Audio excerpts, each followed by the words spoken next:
Let's talk about stochastic terrorism. As Wikipedia defines it here, it is a form of political violence instigated by hostile public rhetoric directed at a group or individual. Unlike incitement to terrorism, stochastic terrorism is accomplished with indirect, vague, or coded language, which grants the instigator plausible deniability for any associated violence. A key element of stochastic terrorism is the use of media for propagation, where the person carrying out the violence may not have direct connection to any of the users of violent rhetoric, and of course acts of violence and so forth. Now this is relatively narrow, because I think you could define stochastic terrorism as including the expansion of government privilege to certain groups over others, rendering one element to be a second-class citizen. Maybe that you could say that's a kind of prior necessity. But what this means from this definition is that South Africa is definitely a state in which there is great deal of stochastic terrorism against the white minority. Now, you'll remember Cyril Ramaphosa's land reforms, specifically targeting them. When the government singles out a group and says these people have what they have illegitimately, and we are going to take their land without recompense, what they're saying is those people are no longer really within the protection of the law. And if you have, say, a large movement in the country that is constantly calling for the death of that same people, what this indicates to the wide majority is that this people is no longer within the grace of the law. And so if one group is allowed to chant for the death of another group, and the state then says, yeah, we are going to immiserate that group by taking their property and handing it to the other group without recompense, you can see how the power structures and the rhetoric would lead individuals who are not directly connected to the people taking the actions. You could see how it would lead people to say, you know what, I can just attack them and get away with it. And this is why the United States accepted 54 white Afrikaners as refugees. And this caused a huge stink. But it's absolutely true that they are in far greater danger because they are white, and because of the racial animus that has been projected, not just by the state, but the international community against the white population of South Africa, the farmers of South Africa, because of apartheid, something that ended in the 90s.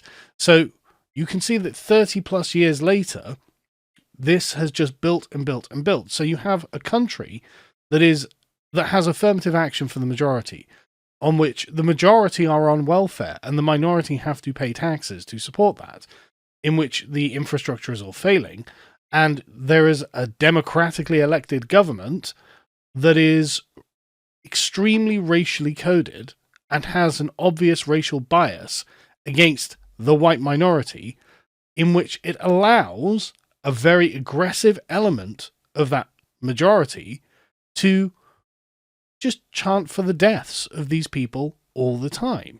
And then when murders do happen, randomly, they're just murders, who knows why they happen, they're very rarely punished.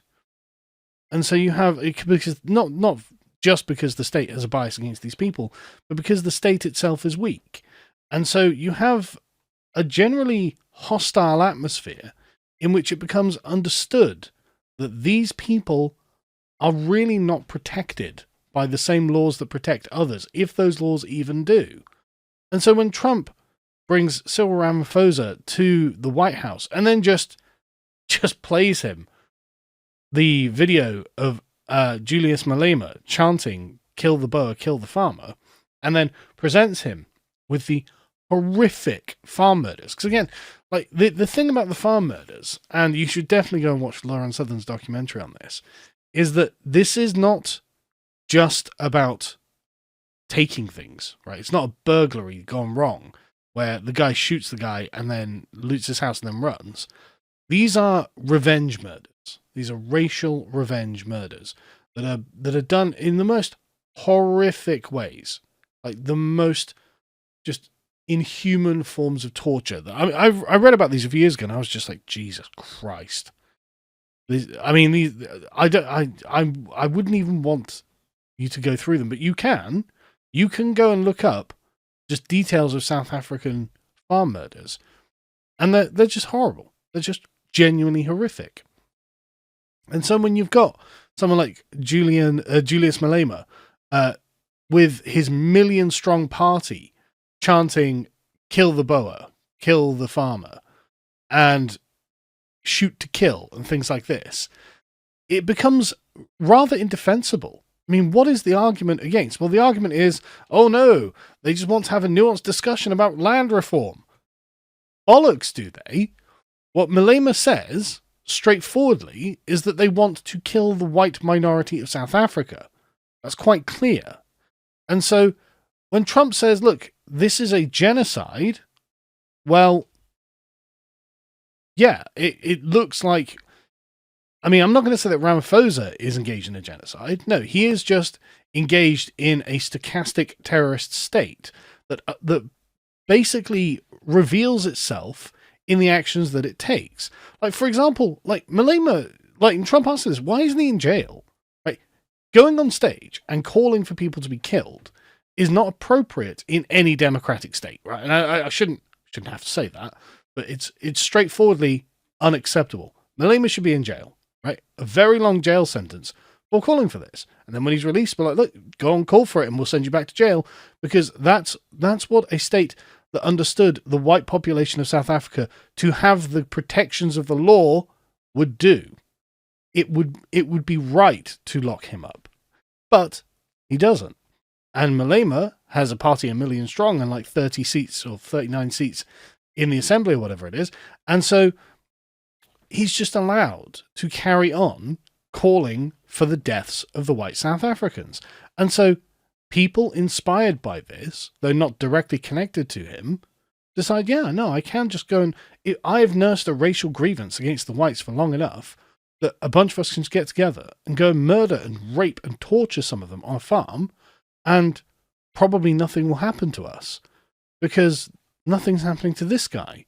And so we're just going to go and do it. And so this isn't about land reform, and nobody thinks that it is. And even if it was, Ramaphosa going and just stealing people's land without compensation, that's hardly the right way to go about it anyway. So anyway, for some reason, we accept Julius Malema into our country. I don't know why we're allowing him in. But of course, Renaud Camus, he's not allowed in, because you can see which one is on the progressive scale, where they lie. It is good to be not an ethnic minority. Good to be black and calling for the deaths of white. That's perfectly fine. You can come into Britain. If you are a white man and you're saying, hey, maybe we shouldn't be just giving our countries away to everyone else in the world, well, you're refused. Absolutely fascinating stuff. Anyway, the point being is that even Elon Musk's own father has had to personally defend his property in South Africa to, as he says, stop them from, quote, cutting my daughter's head off and boiling it. Because, again, this, you just don't realize the depth of hatred that goes on in these murders. And you think it's not stoked by people like this? Like, this guy is a national figure. Like, he's got 39 people in the parliament. He's got 1 million people in his party. And he has stadiums full of people chanting, kill the farmer, kill the Boer. And unsurprisingly, that means the farmers have to defend themselves against a radicalized segment of the black population in South Africa. Like, this is crazy and should be prevented. So full props to Trump for calling this out. I mean, like, this is completely unacceptable, right? I mean, it shouldn't have to be said, but it's completely unacceptable, but it obviously is. And so people are like, well, okay, well, you know, it's not disproportionate. It's just that South Africa has a high murder rate. It's like, no, it is disproportionate. As PBS here have tried to defend this. White farmers have been murdered in South Africa. Again, it's not like they were just shot in a drive-by by accident, right? A group of men, black men, go to a house, break in, kill, torture, rape, and do atrocious things for hours to their victims, right? These are not just, it was just a murder. It was just someone in the wrong place at the wrong time, right? But they say, But those murders account for less than 1% of the more than 27,000 annual murders nationwide. Okay, but let's adjust that for population, shall we? As this chap's doing here. White farmers are 44,000 people in South Africa, or 0.066% of the population, so they're being murdered at 1,500% their population. So how is this not a form of racial violence? And so experts can say the deaths do not amount to a genocide, but I'm sorry, like, you can't pretend that this isn't the case in South Africa. We can all see it from the outside. Right, we can all see it. We know how to characterize this as well.